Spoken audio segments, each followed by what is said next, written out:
Programme में आपको खुशामदीद कहते हैं। मैं असदुल्ला खान हूं। वफाकी बजट पेश हुए 24 घंटे से ज़ायद का वक्त गुजर चुका है। इस गुज़श्ता 24 घंटे के दौरान किसी भी सेगमेंट की तरफ से इस बजट की हौसला अफजाई दिखाई नहीं दे रही है। कोई भी ऐसा नहीं है जो तारीफ कर रहा हो कि बड़ा ज़बरदस्त बजट पेश किया गया है।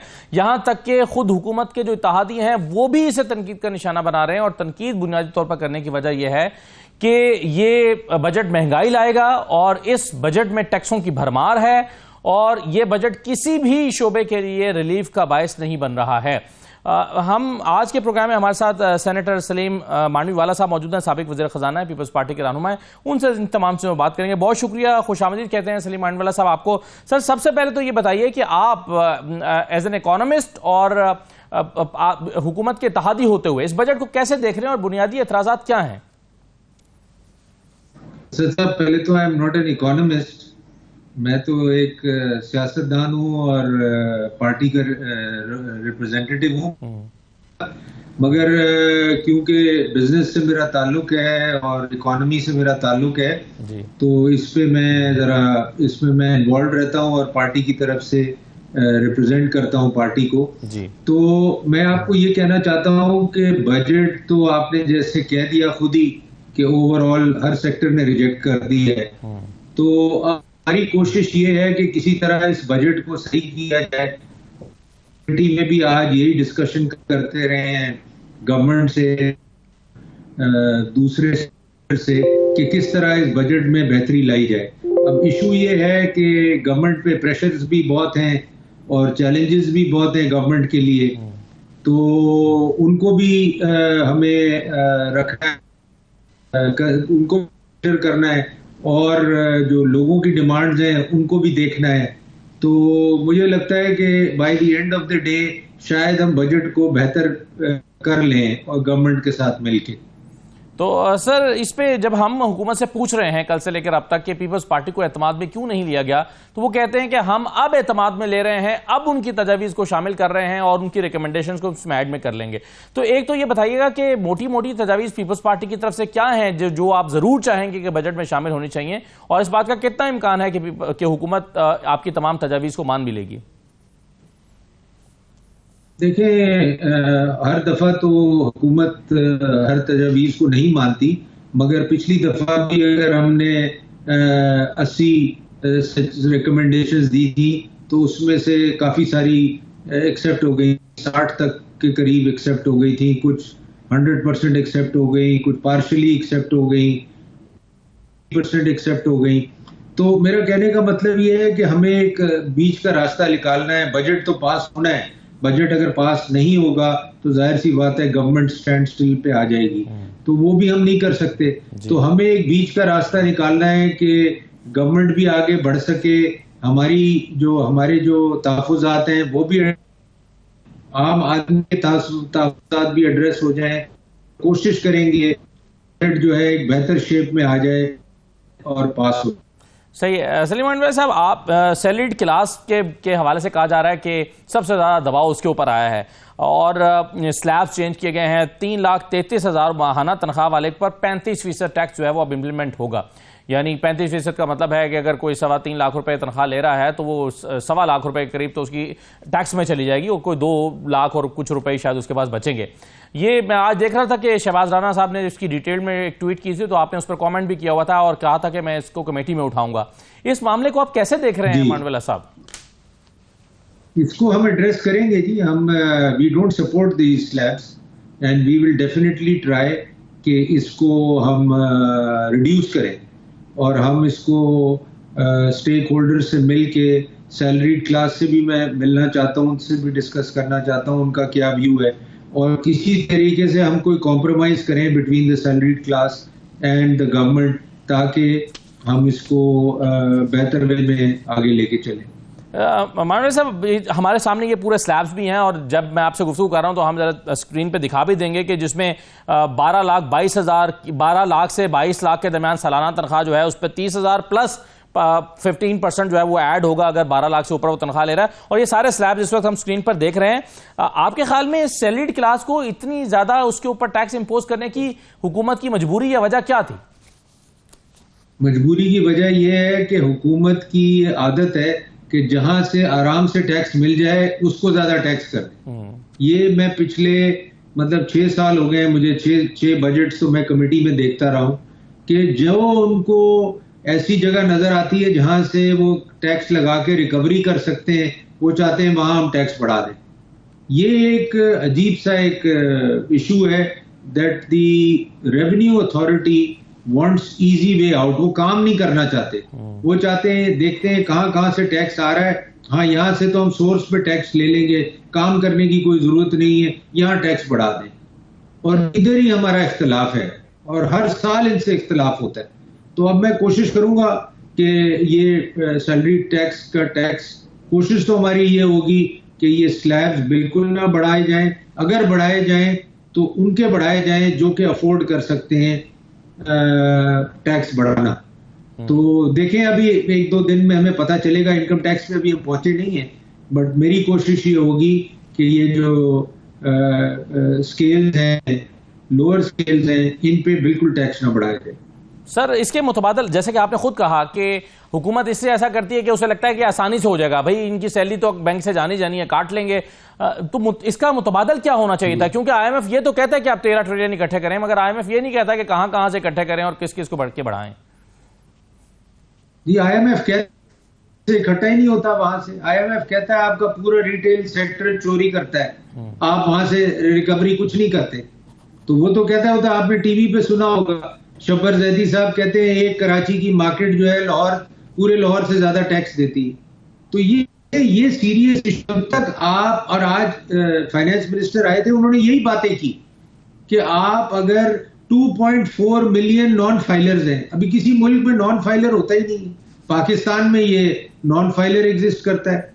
वो जब मर्जी फाइल करता है टैक्स, अपना काम कराता है और फिर निकल जाता है और फिर फाइल ही नहीं करता, जितने सालों तक उसको फिर जरूरत नहीं पड़ती फाइल करने की। ये कौन सी किस टाइप की टैक्सेशन, क्या सिस्टम है ये? और मैं हर साल इनको कहता हूं ये नॉन फाइलर कैटेगरी खत्म करें, मगर ये नहीं खत्म करते, तो जो मिलता है वो ले लो और इनको कंटिन्यू करने दो। तो ये सारे मसाइल हैं और बड़े, मेरे व्यू में taxation is a serious issue in Pakistan, और जब तक इसको हम प्रॉपरली एड्रेस नहीं करेंगे तब तक ये हमारा मसला हल नहीं होगा। सर रिटेल सेक्टर को 2.4 मिलियन जी माननीय साहब, ये रिटेल सेक्टर को टैक्स नेट में लाना, ये हम हमेशा बात करते भी हैं, सुनते भी हैं, हुकूमत के क्या दावे भी सुनते हैं, लेकिन ये अमली तौर पर इतना मुश्किल या नामुमकिन क्यों हो गया है? क्या मसला क्या है इसमें? बिल चाहिए ना सर, बिल नहीं है। वो जैसे प्रेशर आता है हम पीछे हट जाते हैं, स्ट्राइक हो जाती है, मार्केटें बंद हो जाती हैं, हम पीछे हट जाते हैं। तो you need the will, you need to implement, और मसले आ जाते हैं, लॉ एंड ऑर्डर आ जाता है। तो ये जब तक गवर्नमेंट डिटर्मिन्ड नहीं होगी टैक्स कलेक्शन पे, तब तक ये हम नहीं कर सकते कलेक्ट। सर आपने उसूली तौर पर बिल्कुल दुरुस्त बात की कि नॉन फाइलर कैटेगरी होनी ही नहीं चाहिए और महज़ब दुनिया में कहीं एग्जिस्ट नहीं करती, लेकिन आप हमारी सोसाइटी में इसको अमली तौर पर मुमकिन होता हुआ देखते हैं सर? क्योंकि अगर एक शख्स जो है वो 30-35 हज़ार रुपए पे किसी के घर में काम कर रहा है, मिसाल के तौर पर ड्राइवर है, कोई घर में कोई खातून काम करती है, अभी पिछले दिनों तजवीज़ आई थी कि इनकी सिमें बंद कर दें, तो क्या अमली तौर पर यह मुमकिन है कि हमारे जैसे जहां पर शरअ नाखानदगी बहुत ज्यादा है वहां पर इसको इम्प्लीमेंट किया जा सके?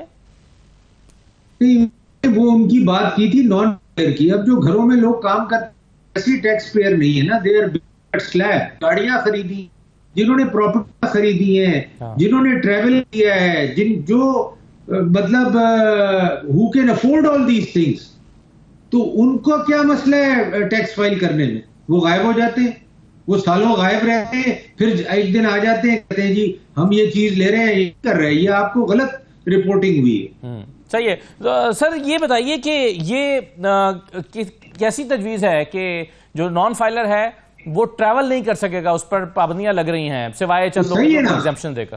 भाई आप मुझे ये बताएं, नॉन फाइलर ट्रैवल करता है, प्रॉपर्टी ओन करता है, बैंक अकाउंट ऑपरेट करता है और वो टैक्स नहीं देता, ये किसी मुल्क में पॉसिबल है? मुझे ये बताएं। पाकिस्तान में पॉसिबल है।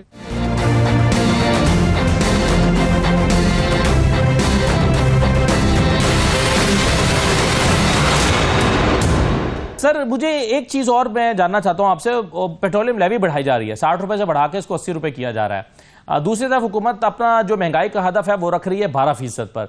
आपके ख्याल में दोनों चीजें मुमकिन है? एक तो आप पेट्रोलियम मसनूआत की कीमतें बढ़ाएं क्योंकि पेट्रोलियम मसनूआत की कीमतें बढ़ने से बराह रास्त महंगाई के ऊपर इंपैक्ट आता है, और दूसरा 12% पर बरकरार भी रखें। दोनों चीजें एक साथ मुमकिन है? देखिए, आज इस पे बड़ी डिस्कशन हुई है और इस पे हमने मिनिस्ट्री ऑफ पेट्रोलियम को और ओगरा को बुलाया। कल वो आके हमें ब्रीफिंग देंगे कि इसका क्या रैशनल है, और हमने यही कहा है कि किस तबके के लिए आप ये लेवी लगाना चाह रहे हैं, और जो लेवी आपने लगाई है ऑलरेडी उसका क्या रिजल्ट आया, उसका रिजल्ट अच्छा है, तबके पे आप ये लेवी ना लगाएं, ये आप उस लगाएं जो दे सकते हैं। तो ये बेसिकली उसका रैशनल है, वो हमें बताएंगे आगे, तो हम उसमें देखेंगे कि ये अगर अभी लेवी गवर्नमेंट लगा नहीं रही, वो सिर्फ अप्रूव करा रही है कि अगर हमें किसी स्टेज पे लगानी पड़ी तो गवर्नमेंट के पास ही ऑप्शन होना चाहिए। सर उसमें शायद उनका प्लान यह है कि जिस महीने में इंटरनेशनल मार्केट के जो में प्राइसेस कम हों ऑयल की, उसमें हम ना करें कम और आवाम को उसका रिलीफ मुंतकिल ना करें, बल्कि वहां पर हम लेवी लगा दें। इस तरह का प्लान है शायद? इस तरह का भी है, और जो हमने उनको किया है, उनका देखें कि लेवी को किस तरह से हम एक लोअर तबके के लिए अवॉइड कर सकते हैं। मैं चाहता हूं लेवी उन पे ना लगे। सर ये अमली तौर पर कैसे लेवी है वो भी ना लगे जी? इस पर पहले भी हम डिस्कशन कर चुके हैं, क्योंकि हुकूमत ने कोशिश की थी कि जी मोटरसाइकिल के वालों को या 1000 सीसी से नीचे वाली गाड़ियों को एग्जम्प्ट किया जाए, लेकिन उसमें फिर खदशात जन्म लेते हैं कि मोटरसाइकिलों में पेट्रोल भरवाया जाएगा, फिर उसको ब्लैक किया जाएगा या उसको गाड़ियों में डाला जाएगा या उसका कोई और रास्ता अख्तियार कर लिया जाएगा। तो ये आपके ख्याल में इस सोसाइटी में ये मुमकिन है कि ये कैटेगराइज कर दिया जाए इसको? जी बिल्कुल मुमकिन है, और इंडोनेशिया में ये हुआ है। IMF के साथ मिलकर उन्होंने ऐसे प्रोग्राम्स लाए हैं जिसमें लोअर तबके को उन्होंने बेनिफिट दिया है। इसका वो जरूरी नहीं है कि प्राइस में बेनिफिट दिया हो, बट उन्होंने किसी और तरीके से उस दिया है। तो ऐसा नहीं है कि में नहीं हुआ।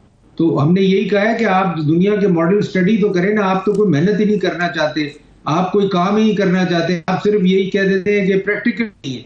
अरे मीन प्रैक्टिकल नहीं है। लोअर तक इस महंगाई से बचाना है, इन्फ्लेशन से बचाना है, तो आप तरीका निकालें ना।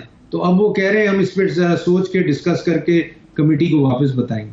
सही है। सर ये बताइए कि आपके ख्याल में एक्सपोर्टर्स के लिए इस बजट में क्या है, कैसे उनकी हौसला अफजाई की जा रही है? कुछ भी नहीं किया जा रहा, बल्कि वो अपसेट है बड़े कि उन पे जो tax regime, fix tax regime थी, वो खत्म की जा रही है और उनको नॉर्मल टैक्स रिजीम में लाया जा रहा है। They are unhappy about it. मगर उनको भी हमने सुनना है कि वो क्यों अनहैप्पी हैं, क्या उनके खदशात हैं, और गवर्नमेंट को भी सुनना है कि किस तरीके से आप फील करते हैं कि आपको ज्यादा टैक्स मिल जाएगा अगर आप इनको नॉर्मल रिजीम में लाएंगे। कल 1-2 दिन में मैं आपको ब्रीफ कर सकूंगा कि इसका पेशरफ्त हुई है। सर जैसे कि आपने शुरू में भी कहा कि हुकूमत की कुछ मजबूरियां भी हैं, और मजबूरियां हम जानते हैं कि कुछ IMF की कदगने हैं, IMF की तरफ से कुछ फिगर्स भी दिए गए, उसको भी इंप्लीमेंट करना था। उसी में से शायद एक ये था कि जिन सेक्टर्स को आपने एग्जम्पशन दी हुई है टैक्स में, वो एग्जम्पशन खत्म की जाएं। तो ये भी क्या हमारा जो एक्सपोर्टर है, हमारी इंडस्ट्री भी उसी जद में आ रही है? तो एक्चुअली उनकी टैक्स रिजीम डिफरेंट है, उनको एग्जम्पशन नहीं है, उनकी टैक्स रिजीम डिफरेंट है। और वो इसलिए डिफरेंट है कि हम एक्सपोर्ट को बढ़ाना चाहते हैं और इसीलिए उनको उस रिजीम में लाया गया है। अब टैक्स की डिफरेंट रिजीम्स हैं, they don't fall under the exemption but they fall in a different regime. तो IMF का पॉइंट ये है कि आप एग्जम्पशंस खत्म करें, टैक्स पूरा लें और फिर उस सेक्टर को सब्सिडी दें। IMF का मॉडल जो है वो कहते हैं डायरेक्ट सब्सिडी किसी टैक्स रिकवर, मगर हमारे यहाँ मसला ये कि ना हम टैक्स रिफंड दे, टैक्स पूरा रिकवर होता है, फिर उसके बाद गवर्नमेंट सब्सिडी देती है। तो हमें भी आहिस्ता आहिस्ता उसी मैकेनिज्म पे जाना पड़ेगा, डायरेक्ट सब्सिडी खत्म करनी पड़ेगी। साहब इसमें जो सबसे ज्यादा उनका शिकवा है एक्सपोर्टर्स का हो या इंडस्ट्रीज जो दीगर शोबों में भी काम कर रहे हैं, यहां तक कि किसान भी ये कहते हैं कि हमारी कॉस्ट ऑफ डूइंग बिजनेस बहुत ज्यादा है और उसकी बुनियादी वजह जो है वो एनर्जी कॉस्ट है। एनर्जी चूंकि बहुत महंगी है और जिस रेट पर उनको मिल रही है, वो कंपैरिजन जब करते हैं रीजन के दूसरे ममालिक के साथ, तो वो कहते हैं हम तो कम्पीट ही नहीं कर पाते। अब ये जो एनर्जी का मसला है, सस्ती एनर्जी, और फिर आप जानते हैं पावर सेक्टर के तो मसाइल इतने पेचीदा हो गए हैं, कैपेसिटी पेमेंट्स, IPPs, फिर उसका जो गर्दिशी कर्जा है। आप ये इन लोगों के मसले को हल होता हुआ कैसे देखेंगे? कैसे उनको चीप एनर्जी कैसे दी जा सकती है? देखिए, बड़ी इंडस्ट्रीज जो है ना हमारे यहाँ, वो शिफ्ट हो गई है ऑल्टरनेट एनर्जी पे। कुछ लोगों ने सोलर लगा के उस पे शिफ्ट कर गए हैं, कुछ लोग विंड पे शिफ्ट कर गए हैं। Every industry is looking for alternate to energy. इस एनर्जी प्राइसेस पे सबको पता है कि हम ना कॉम्पिटिटिव रह सकते हैं, ना हम बिजनेस कर सकते हैं। तो there has to be some other solution for industry in Pakistan कि वो वायबल रहें, वो अपनी जनरेशन करें और वो कोशिश करें कि हम किसी तरीके से एनर्जी कॉस्ट अपनी कम करें और एनर्जी मिक्स अपना ठीक करें। इसमें तो कोई दो राय है ही नहीं कि जिस एनर्जी कॉस्ट पे हम आ गए हैं उस पे इंडस्ट्री वायबल हो सकती है।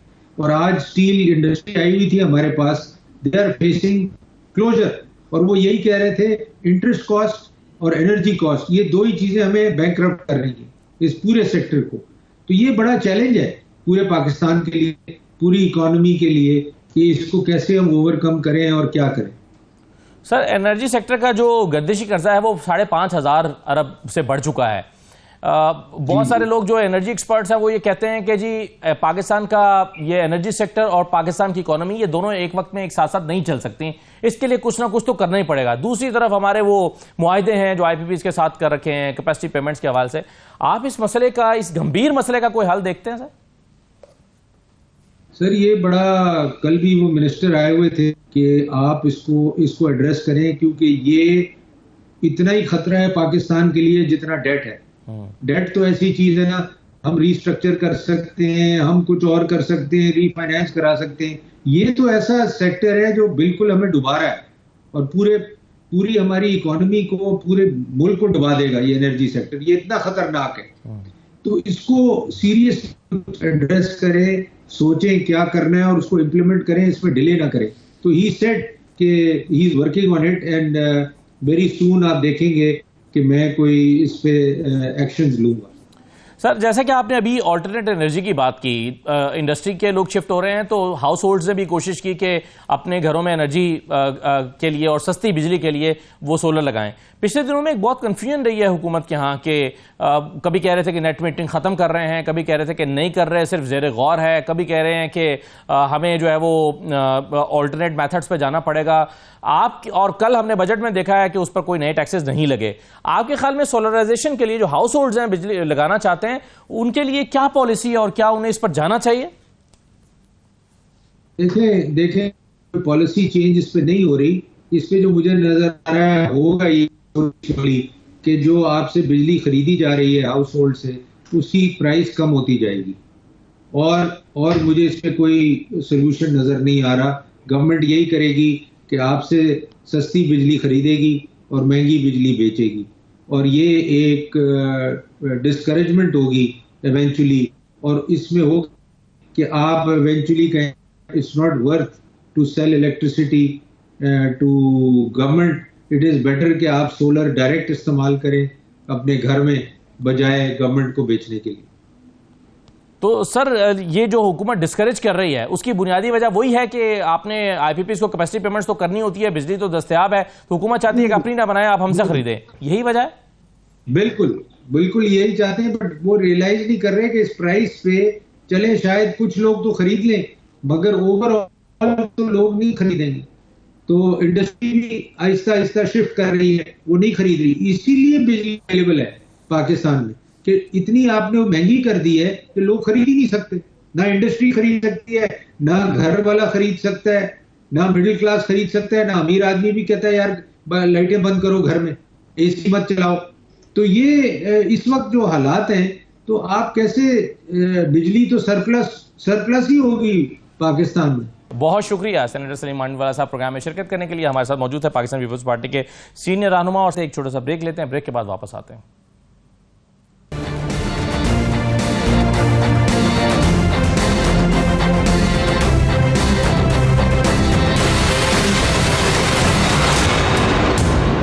ब्रेक के बाद आपको दोबारा खुशामदीद कहते हैं। बजट पे हम बात कर रहे हैं, हमारे साथ डॉक्टर खाकान नजीब साहब मौजूद हैं, माहिर मुआशरत हैं। बहुत शुक्रिया डॉक्टर साहब, आपको खुशामदीद कहते हैं। डॉक्टर साहब, बजट में हौसला अफजा चीज़ें कौन सी हैं? देखिए, हौसला अफजा ये है कि कुछ टैक्सेशन के जो मेजर्स हैं, दो ओवरऑल टैक्सेशन तकरीबन 1761 अरब की नई है, पर उसमें से कई अच्छे मेजर्स भी हैं। मतलब अगर आप ये समझते हैं कि नॉन फाइलर्स गलत कैटेगरी है और नहीं होनी चाहिए, उन पे 45% तक टैक्स ले जाना, पाकिस्तान की जो प्रॉपर्टी है उसको जो CGT है जिसको कैपिटल गेन्स टैक्स कहते हैं उसको 15% पे ले जाना, एक्सपोर्टर्स को नॉर्मल रजीम में लाना, कार्स को निकाल कर इंजन कैपेसिटी की बजाय दूसरी तरफ लाना, ये सब अच्छे मेजर्स हैं। कुछ एक्साइज के भी मेजर्स जो हैं वो ठीक हैं। सो इनको आप अच्छे मेजर्स कह सकते हैं।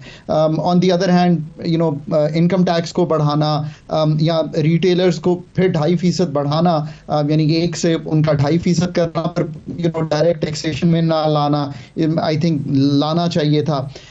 इसी तरह जो पेट्रोलियम लेवी का बढ़ना है उसका भी सोचा जा सकता है, बतदरीज लगाया जाए। बट जो अच्छे मेजर्स और आप ये कह सकते हैं कि इनकम सपोर्ट में जो पैसे हैं वो 593 बिलियन हो गए हैं, 10 मिलियन हाउस होल्ड्स तक चले जाएंगे। So that's a positive step in the sense कि यही हमारा फ्लैगशिप है। ये 700 अरब भी कर देते तो अच्छी बात है। वेजेस को रिलीफ मिल गई है, सो गुड फॉर देम। तो मैं हमेशा कहता हूँ कि wages of the public sector must be tied to the performance of the public sector. PSDP 1400 अरब है। 1400 अरब तो नहीं खर्च होगा असद साहब, पर इतना ज़रूर होगा कि अगर एक खर्चे उन लेवल्स पे जाके होंगे जिनमें ऑलरेडी बहुत खर्चा हुआ है, और सुनने में ये मिल रहा है, डॉक्यूमेंट्स भी ये बता रहे हैं कि 81 अरब रुपए का जो 81% जो खर्चा है वो उन प्रोजेक्ट्स पे है जो ऑलरेडी पाए तकमील के करीब हैं या 1-2 साल में हो जाएंगे। So I think these are the general positives. सबसे बड़ा पॉजिटिव आखिर में ये कहूँगा कि डायरेक्शनली IMF की अलाइनमेंट में है बजट, और ये बात मुझे इसलिए मालूम है कि जो सेल्स टैक्स की एडजस्टमेंट्स, जो कस्टम्स की एडजस्टमेंट्स, जो पर्सनल इनकम टैक्स की एडजस्टमेंट्स जो सारी आपको दिखाई दे रही हैं, वो वही हैं जिनकी अक्कासी एक टेक्निकल मिशन आया था जिससे बहुत कम लोग बाखबर हैं पाकिस्तान में। दिसंबर 2023 में उन्होंने एक किताब लिख कर दी थी गवर्नमेंट को फरवरी 2024 में। ये जो आप बजट में लार्जली चीज़ें देख रहे हैं, this is what was generally talked and agreed between the fund and the authorities in Pakistan.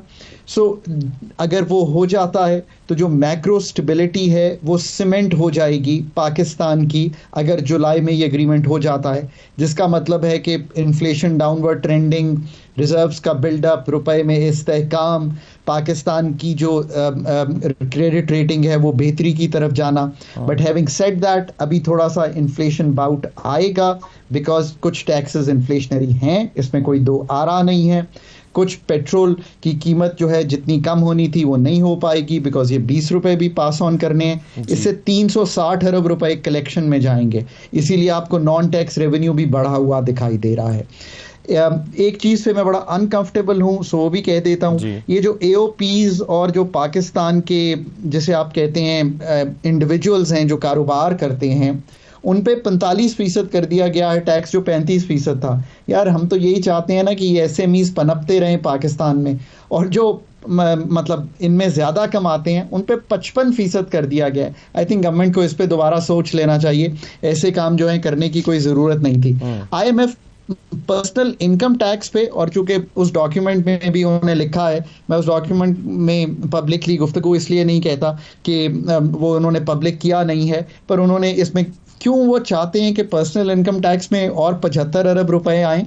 गुजारिश ये है कि अगर असद साहब की पे 1 लाख रुपया थी 2022 में, आज उनकी बाइंग पावर 2 साल बाद 61,000 रुपया रह गई है, तो उस पे रद्दो बदल करके another 75 billion out of that, I think the IMF should get convinced कि जो 6 लाख का स्लैब है जहाँ पे ये शुरू होता है 50,000 पे, 50,000 तो मतलब लोग जो 2 जॉब्स कर रहे हैं वो कमा रहे होते हैं, तो उसको बढ़ा के 75,000 कर देना चाहिए। सो दीज आर थिंग्स जिनकी आसानियाँ पैदा की जा सकती हैं। सेल्स टैक्स बहुत सी चीज़ों पे आया है, सीमेंट प्रॉपर्टी पे एक्साइज भी आई है, उससे इनकी कीमत बढ़ेगी। E-सिगरेट्स पे भी इस तरह की चीज़ें आई हैं। सब्सिडीज़ पे कोई तब्दीली। अब मैं एक बात करना चाहता हूँ, बात की गई यही कि पेंशन का रिफॉर्म करेंगे, टारगेटेड सब्सिडीज का रिफॉर्म करेंगे, प्राइवेटाइजेशन का रिफॉर्म करेंगे, एसओईज का रिफॉर्म करेंगे, पाकिस्तान में एक्सपेंडिचर्स को ठीक करने की कोशिश करेंगे। बट जब जाके मैं नंबर देखता हूं तो 1363 रुपए की सब्सिडीज हैं, मतलब पिछली दफा से 30% बढ़ी हुई हैं और तकरीबन उसी रविश पे हैं जो लास्ट ईयर थी। आई थिंक गवर्नमेंट के पास वक्त था कि गवर्नमेंट इस पे काम कर सकती और कर लेना चाहिए था। 9,775। जी, आपने बहुत सारे सेक्टर्स की बात कर दी। मैं चाह रहा था कि जरा अलग अलग करके मैं 2-3 चीजें आपके सामने रख दूं। एक तो आपने फरमाया कि इन्फ्लेशनरी बजट होगा ये, और आपने तो चले कुछ सेक्टर्स के हवाले से बात की, लेकिन कुछ लोग तो मजमूई तौर पर कह रहे हैं कि ये है ही इन्फ्लेशनरी बजट। लेकिन दूसरी तरफ हम टारगेट रख रहे हैं इन्फ्लेशन का 12% पे।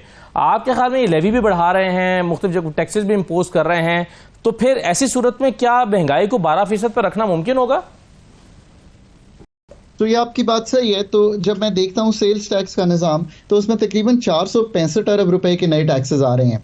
सो जो सेल्स टैक्स जब बढ़ता है तो ये इन्फ्लेशनरी होता है। पेट्रोल में मैं उम्मीद ये कर रहा हूँ कि ये 5-5 रुपए करके एडजस्ट ऐसे करेंगे कि अगर 5 रुपए नीचे जा रहा है तो वहीं पे एडजस्ट कर दें, ताकि यही प्लान है मेरा। ये कलेक्शन भी जी हम collection, this is how I would do it. देखिए असद, क्रिटिकल होना आसान है इस वक्त। आईएमएफ के बाहर जाके बजट बनाना, हम जैसे लोग जिन्होंने एक्चुअल में ये काम किए हैं और आईएमएफ के प्रोग्राम डिलीवर किए हैं, तो हमें मालूम है कि क्या नाइसिटीज़ होती हैं जब डीलिंग हो रही हो। और जब आपकी गवर्नमेंट इतनी क्लियर हो जाए ना कि नहीं हमने करना ही सिर्फ आईएमएफ के परव्यू में है, अब आप उसको चैलेंज कर सकते हैं। मैं तो आईएमएफ से बहुत निगोशिएट करता था, मतलब I would go out of my way and tell them कि यार ये नहीं है। मैं मॉडलिंग भी कराता था। बट अभी शायद एक नई हुकूमत आई है, वो इस मैक्रो स्टेबिलिटी जो है जो उसको फर्दर सीमेंट करना चाहती है। सो चलें वो कर लें। बट देखें मौका इनके पास अब भी है। ये कहना कि हमने एक कमेटी बनाई है कि वो ये जो 17 सब्जेक्ट हैं, यार ये तो हमें कब से मालूम है ना कि 17 सब्जेक्ट वफाक के जो हैं वो नीचे जाने चाहिए। 600 अरब रुपए का खर्चा है, तो करें। एनएफसी में जो तरमीम करनी है करें। जो टैक्सेशन के निज़ाम को ब्रॉडन करना है, जहां मैं नहीं एग्री करता मैं कह भी देता हूं। आईएमएफ क्या समझता है कि सिर्फ सेल्स टैक्स बढ़ाकर और मुल्क में एक इनडायरेक्ट टैक्सेशन को तकवीयत दी जाए, जबकि रिटेलर्स पे फिर फिक्स टैक्स करने से घबरा रहे हैं। एग्रीकल्चर इनकम टैक्स लगाने से क्यों घबरा रहे हैं? करें। अब इनके साथ अगर नहीं होता तो डेवलपमेंट बार्गेन बैठ के करें कि सर ये बत्ती इस्तेमाल करता है असद पैसे देता है, अपनी तनख्वाह कटी हुई आती है, डिफेंस मुल्क का इस्तेमाल करता है।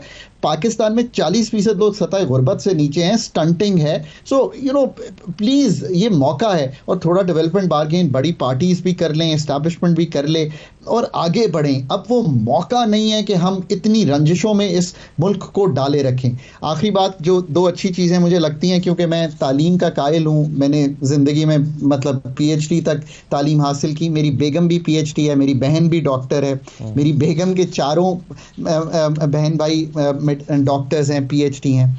उन्होंने तालीम के लिए जो ये कहा है कि बच्चों को खाना फ्री देंगे, पूरे मुल्क में बच्चों के पब्लिक स्कूलों में खाना फ्री दें, इससे कोई अच्छी चीज़ ही नहीं है। गरीब का बच्चा अगर इसी चीज़ पे चला जाएगा स्कूल में, बहुत अच्छी तालीम नहीं है, कुछ पढ़ लेगा, बहुत अच्छी बात है। सर आपने दूसरा उन्होंने एक आए कि इनकम सपोर्ट के अंडर ट्रेन करेंगे बच्चे। जितनी ट्रेनिंग करेंगे बच्चों की, वो एफिशिएंट होंगे, चाहे वो बेहतर क्लीनर बने, बेहतर ड्राइवर बने, मुल्क की एफिशिएंसी बढ़ेगी। सर सैलरीड क्लास इससे बहुत अपसेट दिखाई दे रही है, मैं इस पर भी आपसे बात करना चाहता हूं। और फिर जो स्लैब चेंज किए गए हैं और 35% तक सैलरीड क्लास से टैक्स लेना, ये कैसा मामला है? लेकिन उससे पहले कुर्रतुलैन साहिबा हमारे साथ मौजूद है, वाइस प्रेसिडेंट FPCCI की। बहुत शुक्रिया कुर्रतुलैन साहिबा। ये बताइए कि FPCCI कैसे देख रही है इस बजट को? मुझे याद है कुछ दिन पहले आपसे बात हो रही थी तो आपने कहा अभी तक हमसे कंसल्ट नहीं किया गया, आप चाहती हैं कि जो एनर्जी है वो उसकी कॉस्ट कम होनी चाहिए, क्योंकि बहुत आपको एक्सपेंसिव एनर्जी कॉस्ट आपको पे करना पड़ती है, उसकी वजह से आपका कंपेटिटिवनेस मुतासिर होती है। तो आप इस बजट को अब कैसे देख रहे हैं? इस बजट पे अभी तो मैं समझती हूँ कि अभी ऐसे डिटेल में एग्जामिन किया जाए तो ही इसके ऊपर जो है वो कोई हम अपनी एक राय दे सकते हैं। अभी तो सिर्फ वो जैसे कह रहे हैं कि आप तकरीरें सुन रहे हैं और कोई भी आपको डॉक्यूमेंटेड फॉर्म में तो कोई चीज़ जो है वो रिसीव ही नहीं हुई। लेकिन जिस तरह से इन्होंने कहा है कि जी हम जो है वो कोई 12,970 अरब रुपए का जो है वो टैक्सेस के थ्रू जो है वो करना चाहते हैं, अपनी टैक्स वसूलियां करना चाहते हैं, तो वो बड़ा अनरियलिस्टिक। जी ठीक है, इस पर हम मजीद बात करते हैं, मगर एक छोटा सा ब्रेक ले लें, ब्रेक के बाद वापस आते हैं।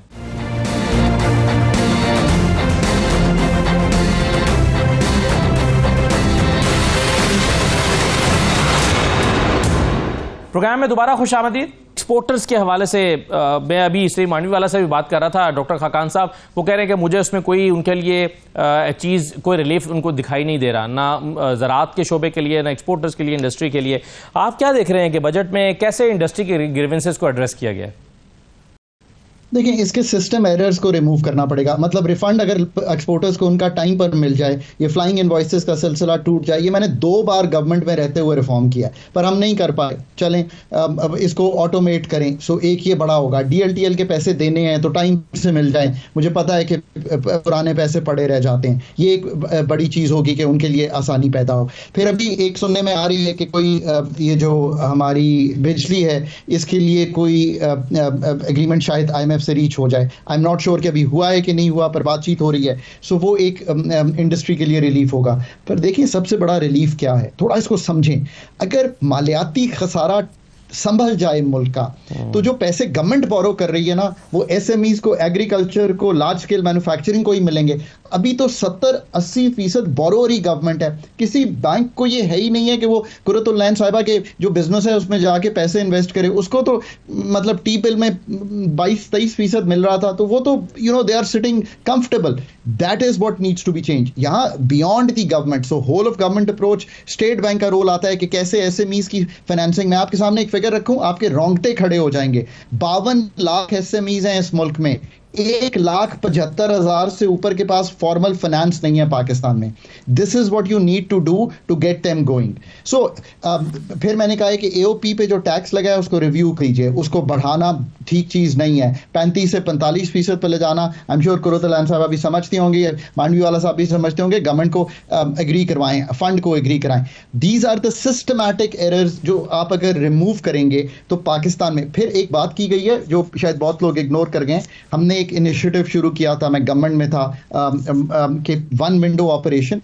I don't mean the foreigners के लिए, व्हाट आई मीन इज कि पाकिस्तान का रेगुलेटरी एंड मॉडर्निटी इनिशिएटिव, यानी कि रेगुलेशंस को देख के ख़त्म किया जाए, पाकिस्तान को री-रेगुलेट किया जाए। ये चीज़ें हैं जो हमें करनी है। इसका भी जिक्र PRMI का बजट में है कि जैसे अभी इनिशिएट कर रहे हैं, अभी नहीं इनिशिएट हुआ, ये बड़े अरसे से चल रहा है, इसको इम्पटस दें ताकि ये चल सके। These are the real things जो हमें करनी है।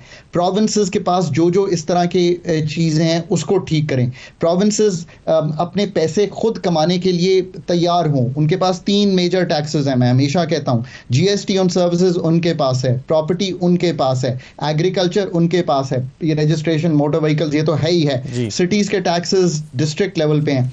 सो we have to gear up the country. Obviously ये इम्पेटस बजट में नहीं नजर आया। कौम ये इम्पेटस ढूंढ रही है असद कि आपकी इतनी डेप्थ में जाकर सर्जरी जो है बजट में दिखाई दे। हमने जो बात नहीं की है Asad, and maybe in the next programme, कि बजट का पूरा जो एक्सपेंडिचर सेक्शन है हमें उसको जाकर देखना है और उसमें बेहतरी पैदा करनी है, ताकि हम उसमें भी ऐसी ही सजेशंस दे सकें जैसी हमने आज टैक्सेशन की बात में दी है। ठीक है, तो इसको आप सर, जो जैसा मैंने अभी जिक्र भी किया था कि सैलरीड क्लास बहुत नाला दिखाई देती है इससे, उनकी जो स्लैब्स चेंज किए गए हैं, फिर 35% तक ले गए हैं सैलरीड क्लास को। और अभी हम स्लैब्स की बात कर रहे थे तो उसमें मैंने देखा कि जो 3,33,000 रुपये माहाना ले रहा है उसको 35% टैक्स उसको इम्पोज किया गया है।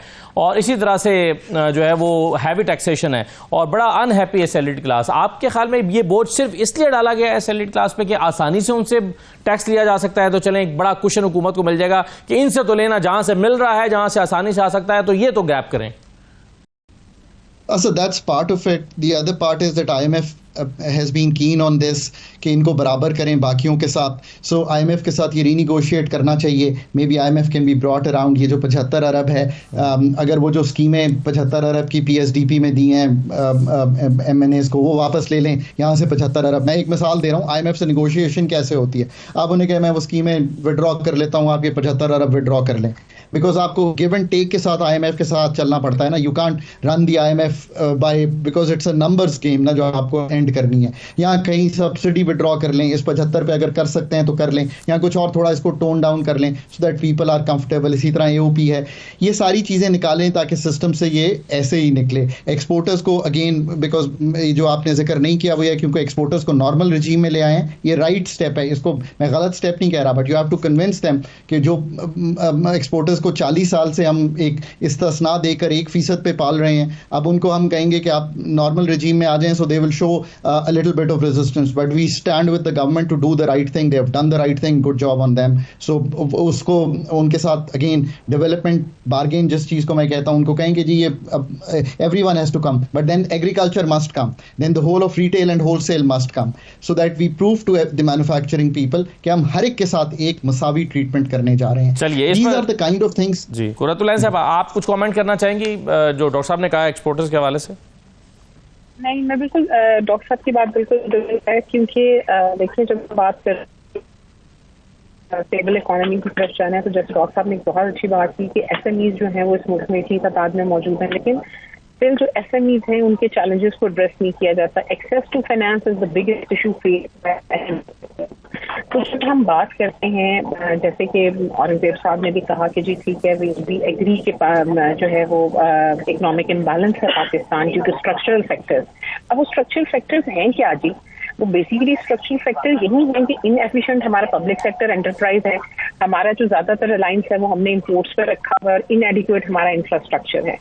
अब अगर हम किसी भी मुल्क की मिसाल लेते हैं कि अगर उसने तरक्की की है तो वहां पर जो है वो प्राइवेट सेक्टर की इंगेजमेंट और प्राइवेट इन्वेस्टमेंट जो है इन रिलेशन टू GDP जो है वो वहां पर जहां पर ज्यादा हुई है वहां पर उन्होंने तरक्की की है. चाइना और इंडिया की आपके पास मिसाल मौजूद है. तो अब अगर हमने वो एग्जांपल लेनी है तो प्राइवेट सेक्टर को हमें इंगेज करना है. प्राइवेट सेक्टर को इंगेज करने के लिए जो हमारी स्ट्रीमलाइनिंग है, रेगुलेटरी प्रोसेसेस, वो हमें करनी है. FBR के मसले हैं, रेड टेपिज्म के, हमारे ब्यूरोक्रेसी के मसले हैं. हमें इंसेंटिव्स नहीं है, हमारे डोमेस्टिक इन्वेस्टर के लिए भी नहीं है. फॉरेन इन्वेस्टर तो चले फिर दूर की बात है. मैं फिर बार बार कहती हूँ हर प्रोग्राम में कि SIFC के जो रोल है उसको हमें बड़ा स्ट्रांगली डिफाइन करना चाहिए. और SIFC एक इदारा ऐसा है कि जो कि जो ट्रस्ट डेफिसिट कायम हुआ है कि लोगों को मसला है कि हम यहाँ इन्वेस्टमेंट करेंगे तो हम किधर जाएंगे, तो वो एक उनके आने से वो हम थोड़ी सी एक ट्रस्ट बिल्ड कर सकते हैं. मैं फिर कहूँगी कि ये IT वाला जो एक कदम इन्होंने उठाया दैट्स रियली गुड, क्योंकि उससे कम से कम ये हो जाएगा कि हमारे पास इन्वेस्टमेंट बाहर से आनी शुरू हो जाएगी और Pakistan would be come into the game. आप कह रहे हैं SIFC को बड़ा फोकस करना चाहिए, इसमें बड़ा पोटेंशियल है और ये पाकिस्तान के बहुत सारे मसाइल हल कर सकता है. I am sure doctor Khaqan साहब की भी यही इस पर राय है, क्योंकि इस पर बात होती रहती है. डॉक्टर साहब से बहुत शुक्रिया. डॉक्टर खाकान साहब, आपका प्रोग्राम में शिरकत करने के लिए, कुर्रतुल साहिबा आपका भी. आखिर में मैं आपके साथ एक खबर शेयर करता चलूँ. कानून नाफिज करने वाले इदारों के हवाले से एक बड़ी कामयाबी मिली है. पाकिस्तान को दहशतगर्दी के मसाइल का सामना है. पाकिस्तान उस मसले से निपटने के लिए रोज कोशिशें कर रहा है, जवान अपनी कुर्बानियां भी दे रहे हैं. अब इसमें हुआ यह है कि एक बड़ा ऑपरेशन किया गया है कानून नाफिज करने वाले इदारों की जानिब से और इसमें खतरनाक दहशतगर्द गिरफ्तार किए गए हैं. इंटेलिजेंस एजेंसीज और कानून नाफिज करने वाले इदारों ने बलूचिस्तान में यह ऑपरेशन कंडक्ट किया है और TTP के मराकज कायम करने की जो कोशिश है इसको नाकाम बनाया गया है. ऑपरेशन में पकड़े जाने वालों में TTP ख्वारिज की शूरा का इंतहाई खतरनाक और मतलूब कमांडर भी शामिल है. गिरफ्तार कमांडर मुख्तलिफ इलाकों में दहशतगर्दी की कार्रवाइयों में मुलव्वस रहा है. तो ये इस लिहाज से बड़ी जबरदस्त कामयाबी है कानून नाफिज करने वाले इदारों की. कामयाब इंटेलिजेंस ऑपरेशन के जरिए हाई वैल्यू अहदाफ को हिरासत में लेना और उनके मज़मूम मकासद को नाकाम बनाना कानून नाफिज करने वाले इदारों की, मैं समझता हूं कि पेशा महारत और जो रियासत का दहशतगर्दी के खात्मे के लिए एक अज़्म है उसका ये इजहार करता है. तो हम उम्मीद करते हैं कि दहशतगर्दों के तमाम अज़ाइम को नाकाम बनाया जाएगा और जिस तरह से हमारी जो इंटेलिजेंस एजेंसीज काम कर रही हैं इसकी हौसला अफजाई करने की ज़रूरत है. इजाज़त दीजिए. अल्लाह हाफ़िज़.